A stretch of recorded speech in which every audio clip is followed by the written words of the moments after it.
Nous sommes à la partie 3 de ce petit livret qui est appelé une étude sur le mariage, écrit par le bien-aimé frère Blaise.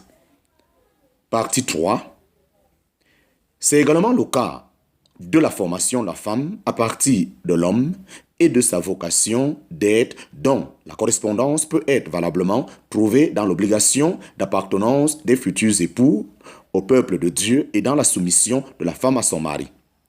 La conduite d'Ève à Adam par Dieu est comparable à la règle de la reconnaissance de la puissance paternelle sur la jeune fille manifestée avec force dans le cadre du mariage, notamment, en parenthèse, 1 Corinthiens chapitre 7, verset 36 à 38, Lévitique chapitre 30, verset 4 à 6. Leçon tirée du mariage d'Isaac. Leçon tirée du mariage d'Isaac. Du mariage d'Isaac, dans Genèse chapitre 24, se dégagent les règles suivantes.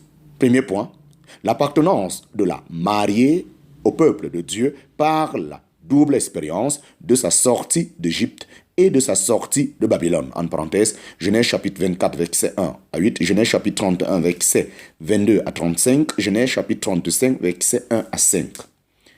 Deuxième point, le consentement obligatoire des parents au mariage de leur fille et celui facultatif de la jeune fille elle-même. En parenthèse, Genèse chapitre 24, versets 45 à 59. Troisième point, l'apport de la dot ou des présents à la famille de la fille et la réception de la délégation de l'homme. En parenthèse, Genèse chapitre 24, versets 52 à 54. Leçon tirée du mariage de Jacob avec Léa et Rachel. Leçon tirée du mariage de Jacob avec Léa et Rachel. Les règles issues du mariage d'Isaac sont les mêmes, observées à quelques différences près.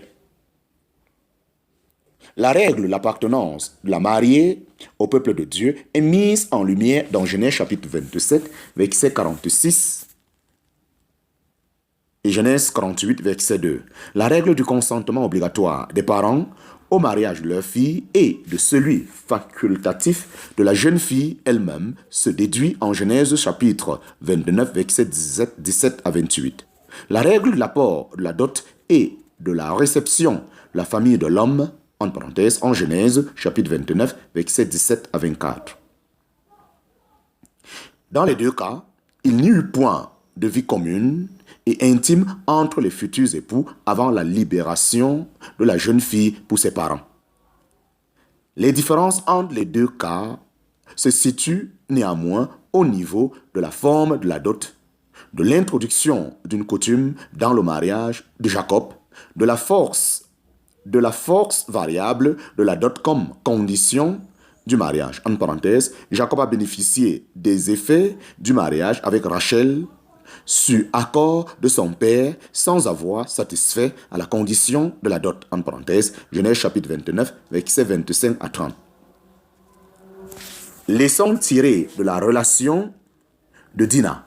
Leçon tirée de la relation de Dina, fille de Jacob, avec Shichem, fils de Canaan, en parenthèse, la terre. Plusieurs enseignements se dégagent sur cette relation. Premier point, le principe de la dot vaut autant pour les fils d'Abraham que pour les peuples étrangers. En parenthèse, Genèse chapitre 34, versets 11 à 12. Deuxième point, le principe de l'appartenance des futurs époux au peuple de Dieu est essentiel pour les fils d'Abraham. En parenthèse, Genèse chapitre 34, versets 6 à 7 et 11 à 17. Troisième point, l'exigence de la pureté virginale, chasteté de la jeune fille est essentiel pour les fils d'Abraham et méconnu des peuples de Canaan. En parenthèse, Genèse chapitre 34, verset 1 à 7, Genèse chapitre 12, verset 10 à 20, Genèse chapitre 20, verset 1 à 11, Genèse chapitre 26, verset 1 à 2 et 7 à 11. Leçon tirée du mariage de Juda avec Shua, une Cananéenne, ainsi que les mariages issus de leur postérité.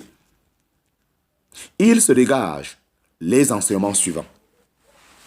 Premier point, le principe du mariage avant l'acte sexuel se confirme, en parenthèse, Genèse chapitre 38, versets 1 à 5. Deuxième point, la violation du principe de l'appartenance des futurs époux au peuple de Dieu est tolérée, en parenthèse, Genèse chapitre 38, versets 1 à 3. Troisième point, L'importance de la puissance paternelle sur le mariage des enfants, y compris garçons, est soulignée chez les fils d'Abraham et même les autres peuples, quoique relativisée pour les garçons dans certains cas. En parenthèse, Genèse chapitre 38, versets 6 à 10, Juge chapitre 14, versets 1 à 4 et 10 à 14.